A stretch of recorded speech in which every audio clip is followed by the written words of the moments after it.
Well, hello, everybody, and welcome to Bayou Bets for a Thursday, July the 20th, 2023. I'm here with my friend Zoe Collins-Rath and Spencer the Guru Urquhart as we're set to bring you all kinds of great information. We don't have a slide for you, but we can tell you that our headlines today are going to be, we're going to be talking Women's World Cup. We're going to be leading off with that. We're going to be talking Saints beginning training camp a week from tomorrow, and we're going to be talking about the SEC Media Days that are wrapping up in Nashville. And I've got an interesting take on that when we get to that. But how are y'all doing today? Oh, doing good, Jim. You know, just ready to get into this. It's the calm before the storm with football. But we've got some soccer to talk about. Got Zoe here with us to help us break it down. And so, yeah, it's going to be a good show. Can't wait. Yep, Zoe, you ready to talk soccer? I am, if y'all are. I'm sorry. Am I supposed to? Zach's not here, so I'm calling it soccer without any rolling of the eyes. Some of you might want to call it football, whatever you want to call it. You call it the football. I'm going to call it soccer. That's fine. The beautiful game. See, Derek's saying who that. Jerry is with us. He said he's glad Foskey signed. The rookies are all signed. All the rookies are in house now. Isaiah Foskey yesterday signing the last rookie to sign, and they are all in rookie camp right now. We showed you Mr. Horace telling us hello. And if you want to be part of the conversation here on Bayou Bets, feel free to leave us a comment. If you're watching on YouTube or Facebook, you leave a comment in the comment section, and it will show up, and we will show it on the screen as we go along. We want to get started here with Women's World Cup, and Zoe is our expert on that. The U.S. starts tomorrow. They are I would say that's a pretty big favorite, Zoe, over Vietnam tomorrow. That is 400-1. You got to lay down $40,000 to win $100 to bet on the U.S. Are you going to do it? Absolutely not.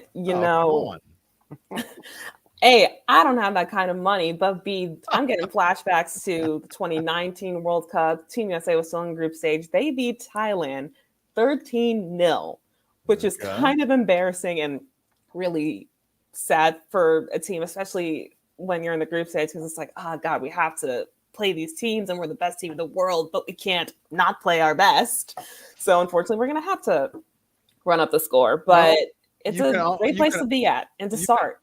You can also bet $100 if you're feeling frisky on Vietnam. And if they were somehow upset the United States, you'd win $5,000. Or you can bet $10 to win 500. Or, I'm so good at math, you can bet $1 and win 50. That's all free here on the Bayou Bet Show.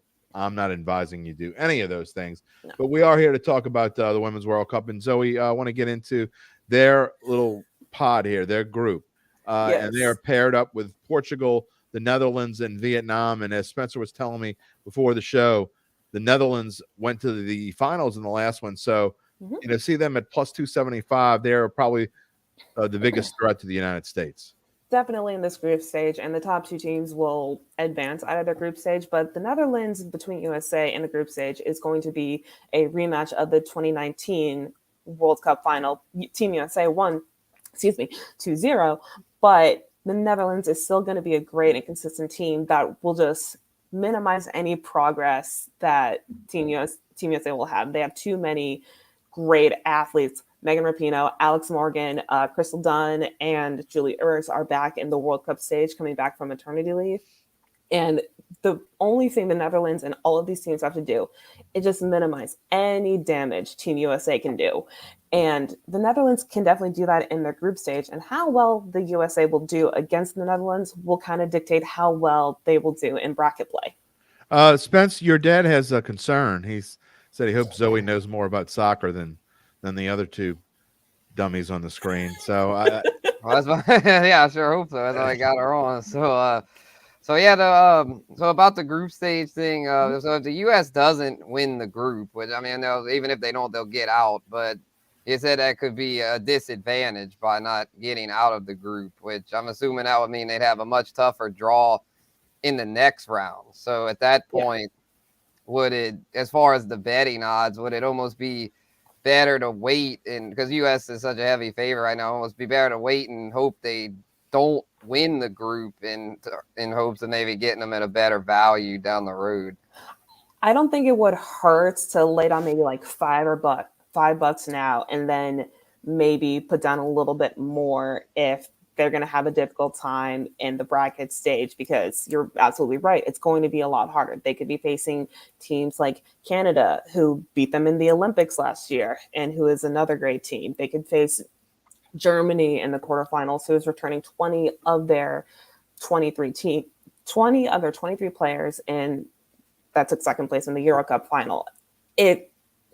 Of course, it's easy to rock chalk with Team USA, but you got to wait for the opportune moment. When no one's played before, it's really easy, but maybe lay down a little bit of money in the excuse me, battling a sore throat here, y'all. Maybe bet a little bit of money in the round when the bracket starts. Sorry. Is this correct that the U.S. is plus 220, not minus 220, Spence? I know you put these. Yeah, that's correct. Yeah, I mean, that seems like a value plus 220 if you put it down there. I don't think at any point, especially considering we expect them to win and get out of Group E, that number is not going to go down. I mean, if you want to bet on them now, it seems like the time to do it.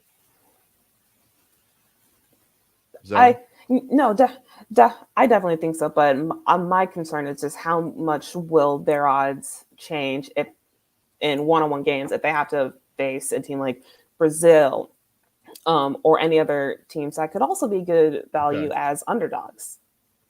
We go back to this just Vietnam and just showing the importance of starting fast.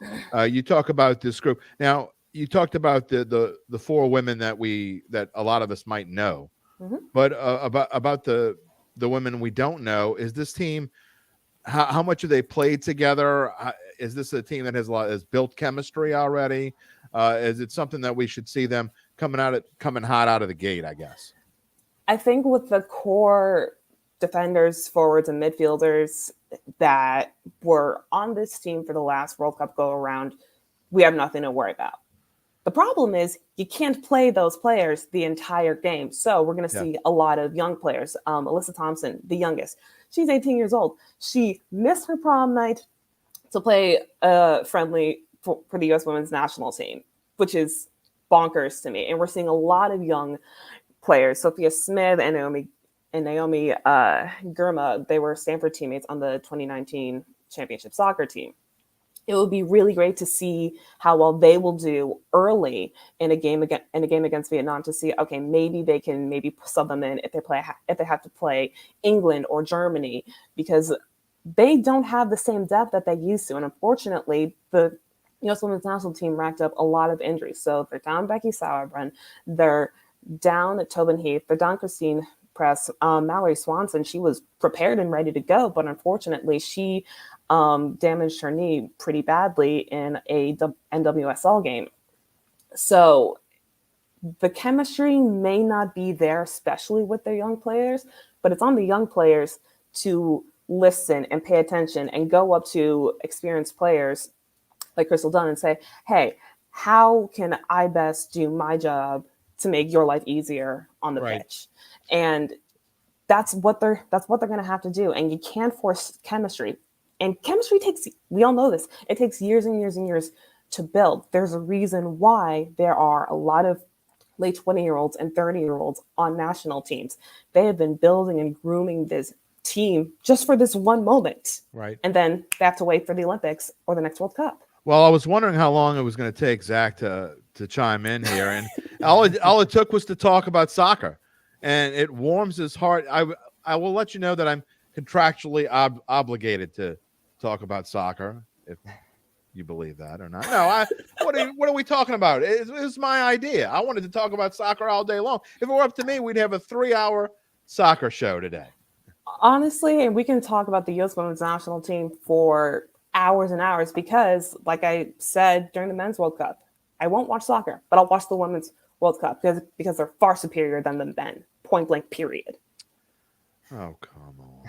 It's Team USA is going for a three-peat in the World Cup. That's unheard of. When you say far superior, do you mean their odds of winning a championship are far superior to the men's team? Or do you mean if they got out on the pitch with the men, they'd kick the men's ass?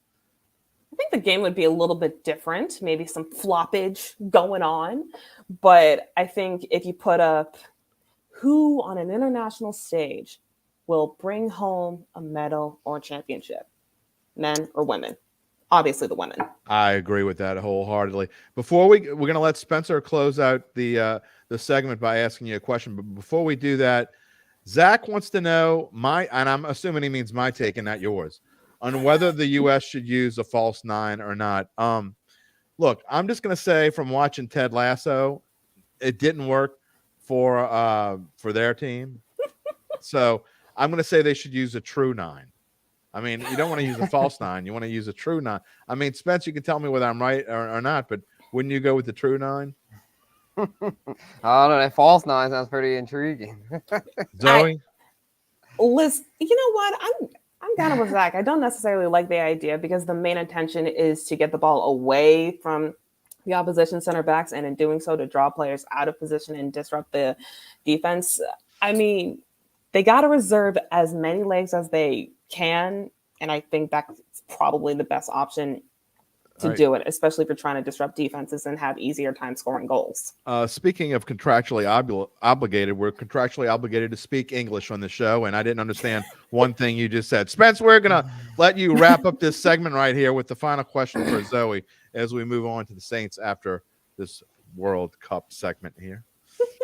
Cool. So from a betting perspective, which team outside of the U.S. do you feel could maybe offer some value? Because I mean, they got these 3 European teams on there that are all really good, obviously. So you think one of them could be worth a ticket, or someone not on this list? I think Gabe Henderson said that England was considered like the best of the rest. They, excuse me, are the 2022. 2023 EuroLeague champions. They beat Germany 2-1. Between Germany and England, those are great values that could definitely, be in the finals and or beat Team USA along the way and win. And there's nothing wrong with that. But I also want to say on this list could probably be Canada. And I also think that they're plus 700 last I checked. But when you beat Team USA in the semifinals of the Olympics and you win, that means something. And sure, they have off the field issues talking about pay discrepancy and all of that, but you got to leave that off the pitch. If they can challenge, if there's any other team that's the rest of the field, Canada should also, I think, be on this list. As we show you the odds here, the odds are presented to you by Caesar Sportsbook, which is the official odds partner of bet.NOLA.com and the Bayou Bets show. And before I let you go, I'm trying to call up these final odds here, and I'm having a little trouble. I know this is live TV, so oh well, it's not working here. There we go. Got it calling up. Oh, because I do want to see some of these women's odds here. They have some interesting bets you can make, some special bets that you can make. Check out on Caesar Sportsbook, all kinds of different bets you can make now. All the early matches, everything's on here. You can take a look. You like England, they're playing Haiti off the bat, and their odds are very similar. They are minus 10,000 to win. You're talking about England. Some other big ones. France is a big favorite, minus 6,000 over Jamaica. But the biggest favorite on here is the USA to beat Vietnam. Spain is minus 12,500 over Costa Rica. So there are some big favorites, but there are also some close ones. There's Zach's pick. That's Canada, Spain, right? By the way, 35-1. Yep. I'm not a U.S. flag. I mean, I'm not a world flag expert. Is that Spain? I think that's right. I think so. Okay. We're very knowledgeable here on the Bayou Bet show. Final thought, Zoe, on the World Cup. What are you looking forward to most beginning tomorrow? Beginning in New Zealand. I'm excited to see what the young talent are going to bring. I spoke about them earlier. We got kids fresh out of college. We got kids fresh out of high school that have played in the national team circuit before. But the World Cup is different. So you're going to have an 18, 19, 20-year-old going up against a 32-year-old that's been on the national team for 2 rounds of the World Cup. And if Coach Lott is smart, he's going to rest his main players like Lindsey Horan, Rose Lavelle, and put in all those young players to see what they're capable of, because we will be seeing the future of the U.S. women's national team.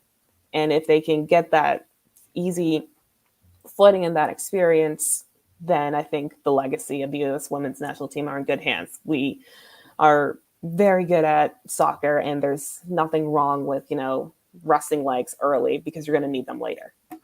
Other teams to look for, we were talking earlier, after Germany, not on this list, Australia plus 900, France plus 1,100, Sweden is plus 2,000. The Netherlands, again, in the United States bracket, is plus 2,500. Brazil also plus 2,500. And then the Japanese and Canadian women are plus 3,000 and plus 3,500 respectively. So maybe some value there. We'll be talking more Women's World Cup. It ends August the 20th is the championship match. See, I can remember some things. We'll be talking more Women's World Cup as we go along through the NFL preseason. Why not? It's, why not? Thanks, Zoe. You're welcome. Have fun, guys. All right. Spence, I want to get your thoughts. Who's your champion? Do you have one? I mean, I'll take the low-hanging fruit and go with the U.S. because I like the blend of experience and young talent. I feel like at plus odds, it's worth taking a shot on there. Plus 220. I know it's usually not the smart call to pick the favorite, but in this case, they've just been so dominant and appear to have enough talent with their recharge or reloading, as you say, and they're the best team. It's just a matter of if someone can pull the upset or not. They've got some capable teams, but I'll bet on the U.S. Keeping that stranglehold. Oh, I hate being a homer, but I guess I got to take the U.S. too. That seems like a value to me, plus 220. I mean, I don't know a whole lot about soccer, but I do know this: when it comes to women's soccer, the United States is up there, and it seems to me they've had as much of a stranglehold on soccer as they've had on women's basketball. So give me the United States at plus 220. And I don't know, maybe I'll put like $3 on it just to have something and say, I can show Zach my ticket, and then I'll just ignore that it happened. All right, let's move on. The Saints are reporting to training camp as we speak. The rookies are all in rookie camp. Isaiah Foskey, as we mentioned earlier, was the final rookie to sign. They are getting rolling out there on Airline Drive. And next Friday, everyone will be in the fold, or at least we hope everyone will be on the fold. Zach said he's going to take the field. Take the field. Okay. I didn't. Yeah, that's minus 250 for the field seems like pretty good value. Is that can you get the field at minus 250? Yeah, that seems. I didn't think it'd be that good of value. I thought it'd be more like minus 350, minus 400. So.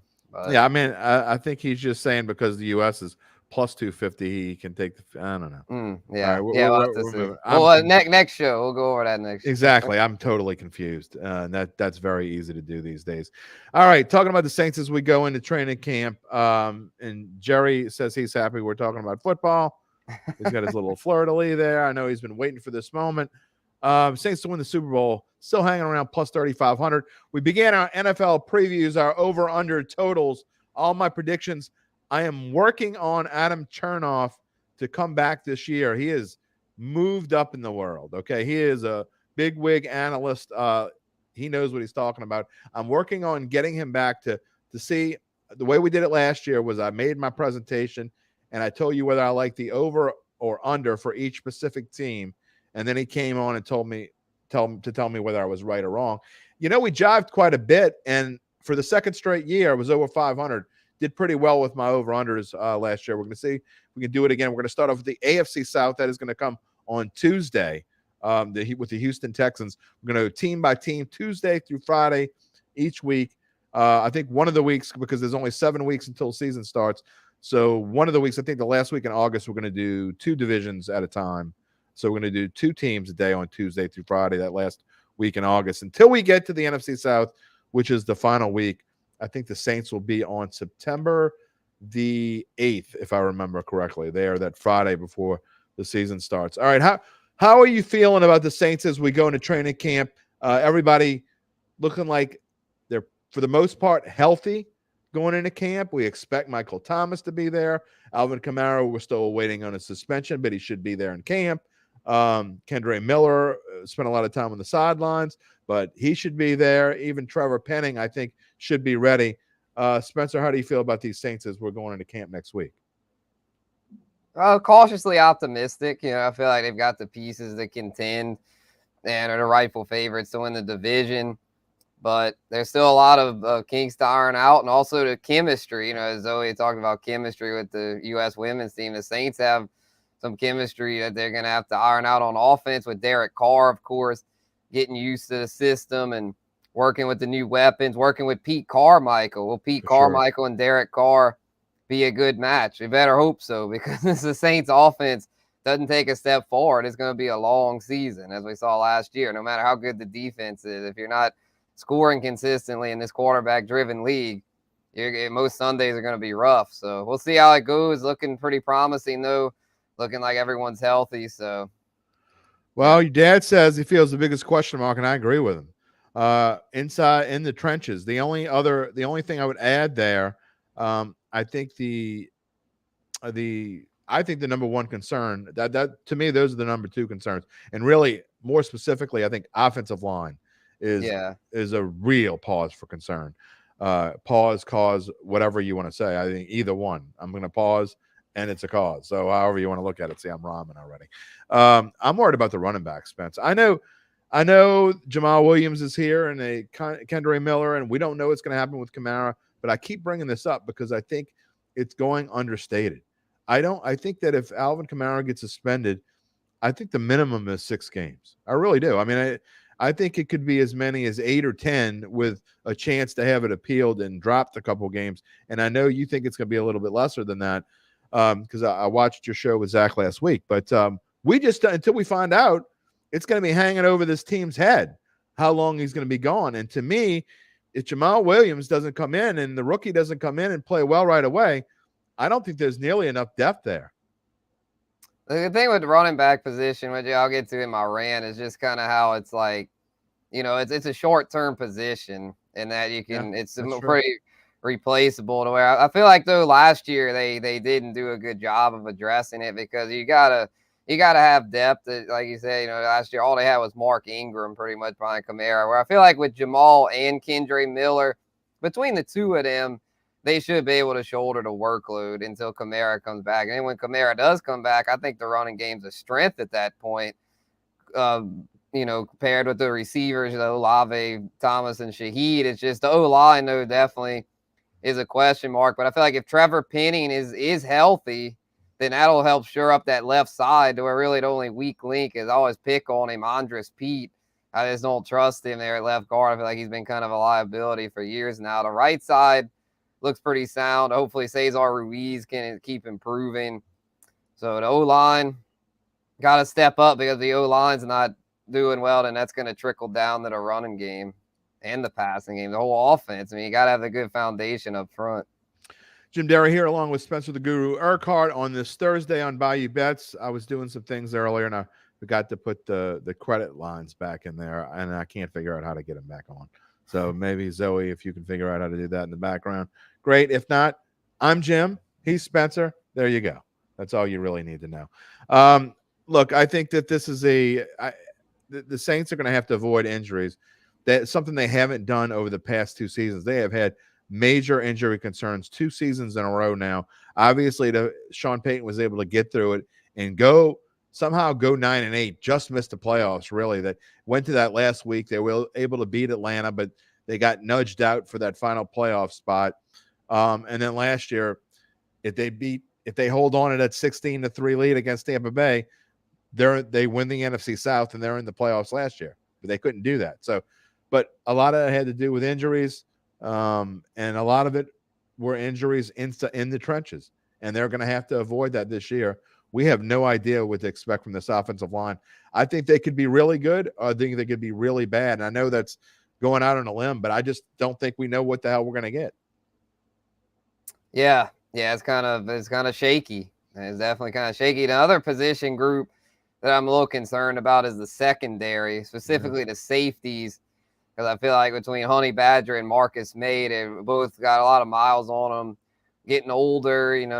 They're good when they're healthy, but they're just, can you trust them to play all 17? And the depth behind him, I know we always pick on him. They're glad he's gone or whatever, GJ, but he was a very good third safety. I know they've got some new guys in there, but it's like the cornerback room should be good, assuming Alontae Taylor takes that second-year leap like we're thinking, because Paulson Adebo, though, didn't last year. If anything, he took a step backwards, so need Alontae Taylor. Remember how everybody was talking about him in preseason last year, about how great he looked, and then he just kind of faded away and not to be found again the rest of the year. Paulson I know, Adebo. Right? Yeah, they got Bradley Roby, veteran nickel. So, if all goes well, Adebo will be the number 4 corner. Because Lattimore's got to stay healthy. Got to stay healthy. Got to stay healthy. All right, before we move on, Dad says he wished the commissioner would let us know where we stand on Kamara. I think it's coming soon. I don't think it's going to be much longer before we find out. I think they'll get into camp. Wouldn't surprise me at all if we find out before the first preseason game where they stand on that, because they're not going to let them go too long on that. Let's move on. We've already probably gone a little bit further than I wanted to on before we get to our final non-rant topic. We're going to have our rants at the end. But before we do, SEC Media Days. They're wrapped up in Nashville this week. It's been an interesting week. A lot of interesting conversation. You see the numbers there. Georgia's, and I didn't know this until going on. I'll be on Final Bets with Garland Gillen tonight on Fox 8. Something he brought up to me, and I didn't realize this, but apparently Georgia's over-under win total, and you guys may have talked about this while it was gone, is 11.5. That means you either have to bet that Georgia's going to go undefeated or not. That to me, that is insane. It doesn't quite line up with these numbers. Do we just assume that the SEC winner is going to go undefeated? I think that's quite a reach. Yeah, I think with being in the SEC East is why that is. SEC East, all the other teams in the hunt there, Alabama, LSU, A&M are in the West. I don't know who would be the biggest threat in the East. South Carolina, Tennessee? maybe. Tennessee, Kentucky. That's the thing. The SEC East sucks because Florida's down right now. They're kind of giving Spencer Rattler any credit. I kind of like South Carolina, but not to beat Georgia. So it's like I'm not sure their non-conference schedule, but I can see why this number is what it is. But there's no value, though. I'm not touching it. It's one of those things. If they get a three-peat, okay, but I'm not betting on it. I'd rather take the chance on someone else. And out of here, probably LSU, because Alabama's got some concerns. Nick Saban might be on his way out after this year. So to me, LSU is the best value on this board. I couldn't agree more. And I actually think that LSU is a bargain at as national championship. I think it's the last I looked, it was like plus 1,000. Is that where it's still around where we are? Yeah. So you bet $100, you win $1,000. So you bet 10, you win 100. So 10-1. I think that's a good number on LSU. And I'll be honest, I talk about this as well tonight. I like Texas A&M as a value play. They have some interesting. They have an interesting quarterback battle going on. Max Johnson may or may not be in there right now. He's not the starter, but I think he's going to get some playing time. But I think that Jimbo got this huge contract, Spence, and I think that I think we'll see Texas A&M as a factor in the SEC West. I really do. Yeah, they got so much talent there, all the NIL money, right? And who I think it was Hugh Freeze, was he the one complaining about our Lane Kiffin? Lane Kiffin. Lane Kiffin. Yeah, about NIL money ruining college football. That's because his players don't have it. Right. Yeah, the A&M, A&M last year was terrible, and they had all the NIL money in the world, so it's not a guarantee. So, and it helps, but it's not a guarantee. It's just sour grapes, I feel like, because Ole Miss, I guess, hadn't been keeping up. Right, and I don't think they're going to be able to keep up. I definitely don't have them on my value list. I think the top 3 teams in the SEC are all on this page. The one that I don't think is going to be any good this year, at least not to their standards, is Alabama. They are a mess at the quarterback position. They have no idea what they're doing there as of right now.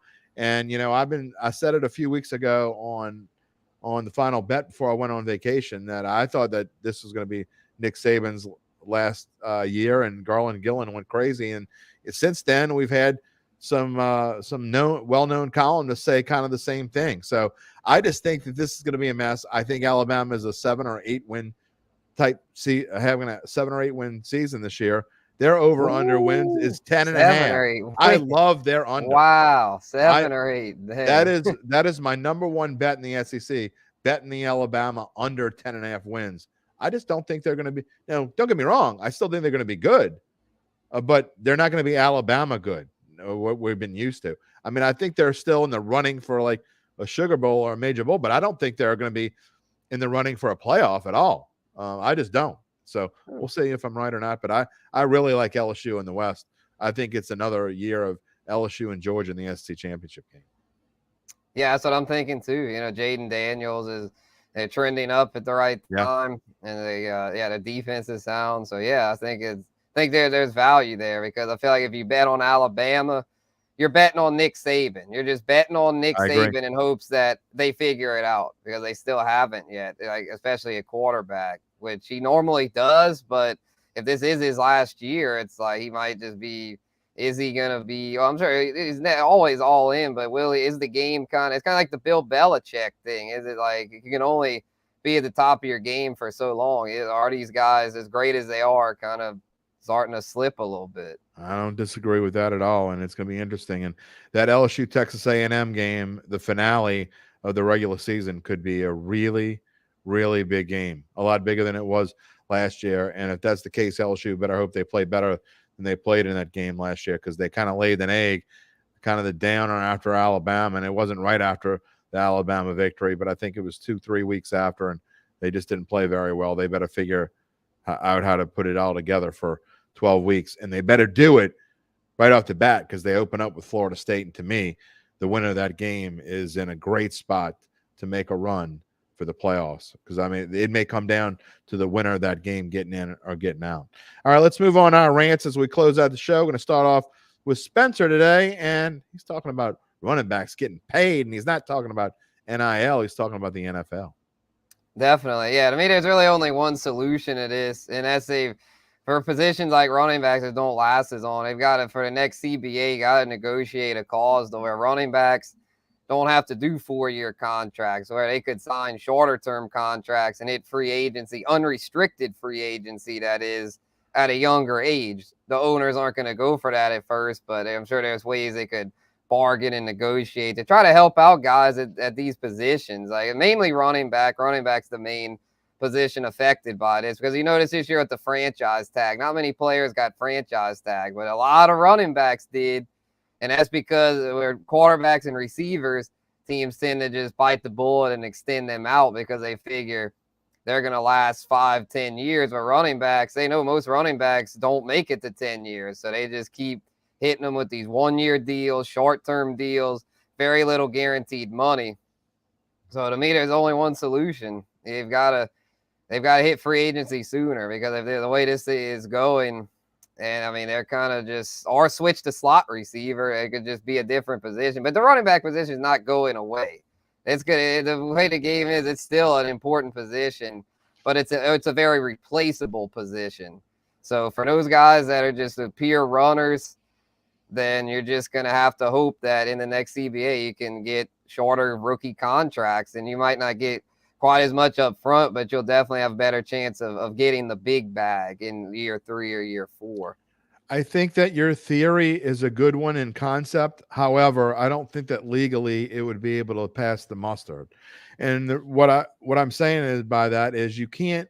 I don't think you can put in something in a league-wide contract, or the union would be able to prove something that says that rookies can get out of contracts up to 2 years, but running backs can get out of contracts after a certain amount of time, but other positions can't. I think whatever you do for one position, you have to do for everyone. So, I mean, I think you would have to change it to where rookies are only under contract for 2 to 3 years, and I don't think the owners are going to go for that. So while I agree with you, because running backs have short shelf lives, there's no doubt about that. I just don't see it being a feasible thing to happen in the NFL. I could be wrong. But again, maybe there's a different way to go about doing that. I'm not sure. But there's no way I can't see. And even if the union were to go for it, that to me would be easily challengeable in court because you can't treat one group one way and not treat everyone else the same. But yeah, no, you have a good point there. It's a very messy situation. Honestly, what the compromise would be to have the last 2 years of rookie contract, or at least the fourth year, be an option instead of like fifth year option. That would be probably more of a possibility. Yeah, just have it more like do the options different, especially for like these later round picks. For example, if you've got a 4th round running back that's like really good, like, you know, instead of having to play on a cheap contract for 4 years, have the last 2 years be option years. Well, the owners certainly wanted player options. Yeah, options. The owners certainly wanted to have structured contracts for the first 4 years. They got what they wanted there, and they are saving themselves a ton of money by doing it this way. So another thing, you're talking about getting the old owners to do something a little different that probably doesn't benefit them very much. Interesting. And that's a good segue for my rant, which is Saints fans, did you notice today the big news in sports? No, it's not necessarily the Women's World Cup starting tomorrow. It's not that training camps are coming up or that conferences are having their media days. It's that the Washington Commanders were sold for $6.06 billion today. That's right. You know, Dan Snyder, for all the dumbass things he's done and how that dude is rich is mind-boggling. How disgusting as an individual as Dan Snyder is, as rich as he is mind-boggling. But he's even richer than he was. $6.06 billion. I can't remember the exact number that Tom Benson bought the Saints for back in 1985, but it's somewhere along the lines of, it was 2 digits in the millions. I want to say it was like $75 or $80 million. So, and Zoe's going to look that up, I know, before we go off our rant. Yeah, find the whatever ROI it is, on that. It was definitely million, and it was definitely much smaller than 200. I know it was less than 200 million. So the fact that the worth of these NFL franchises has gone up and up and up. But my point of my rant today is not necessarily that how ridiculous it is that they sold for $6.06 billion. 70 million, I was right. That's what the Saints sold for back in 1985. Thank you, Zoe. But the point is that for Saints fans out there, one day, and we hope it's not for 30 more years, that Gail Benson is going to depart this earth. I'm not exactly sure how old she's in her mid to late 60s, if I remember correctly. So she's going to be owner of the Saints and Pelicans for quite a while. But the day that she does pass on and that whole transition, mid 70s, actually. Okay, is she that old? I didn't realize that she was that advanced. 76. Don't want to say old in case she's watching. Advanced, okay, because I'm advanced myself, so I get it. But that day is going to come one day, and let me tell you, it's not. She's 76. Wow. Okay, so that day may come sooner than any of us want or hope, but none of us hope that it happens. But when it happens, it is going to be a long, arduous process. These New Orleans Saints aren't going to be sold nearly as easy as the Washington Commanders. First off, every owner other than Daniel Snyder, and probably Daniel Snyder at that point, wanted the Commanders to have a new owner. Number two, there's going to be people coming out of the woodwork from everywhere wanting a piece of these New Orleans Saints. Remember Rita Benson LeBlanc? That name's going to come out of the woodwork again. I promise you. Everybody is going to be coming out wanting a piece of the Saints, wanting a piece of the Pelicans. It's going to happen. So, and just kind of take and go back and watch the history of how this happened. The Saints are going to be a much different story. Zoe says the value of the franchise of the Saints right now valued at $3.58 billion. I'm no mathematician, but that's quite a profit from 1985 to now. I know 1985 because that's the year I graduated high school. That is 38 years ago. And 38 years, gone from 70 million, Spencer, to nearly $3.6 billion. That's why Tom It's absurd. Benson was a good businessman. Yeah, all those car dealerships, and then what really got him go was the Saints. The Saints was the smartest investment he ever made, was buying the Saints. The zero question. And if people remember, people who are my age back then, and this was, I was, like I said, I was graduating high school in 1985, and it was a major threat. It looked like the Saints were going to move to Jacksonville. Oh, Lord. John Meekum was selling the team. He didn't care what happened to the team. He didn't care whether they stayed in New Orleans. To be honest, I don't think the league really cared all that much. They loved coming to New Orleans, but if they moved, they moved. And there was a major threat that the team was going to move to Jacksonville, and Tom Benson stepped in and bought him and kept him here in New Orleans, although he threatened to move him in 2005 to San Antonio. But that's a whole different story, but they did stay. And but anyway, one of these days when it comes, whether it's 10, 15, 20, 25 years from now, when the Saints are in line to be sold, it ain't going to be pretty. But we'll worry about that, right? Till then, that is going to pretty much wrap up our show. Again, a reminder that Caesars Sportsbook is the official odds partner of bet.NOLA.com. And we ask you, if you're watching on NOLA.com or the Advocates channel, wherever you're watching, if you're not watching on Bayou Bets, please go and subscribe to our Bayou Bets YouTube channel. We have all kinds of cool stuff, and he's always been doing a real good job with the shorts. We have little shorts that you can see, little snippets, little segments. I'm sure there'll be something about the Women's World Cup in there before too long at some point. And go check out Spencer's been doing a lot of great things on TikTok as well. We're all over the place. Instagram, sign up. Bayou Bets. You want to see it. You want to hear it. We're going to be back on Monday. I don't know what Spencer and I are going to be talking about, but my guess is football will be involved some kind of way. What do you think? Gotta be. Training camp starting next week. Finally.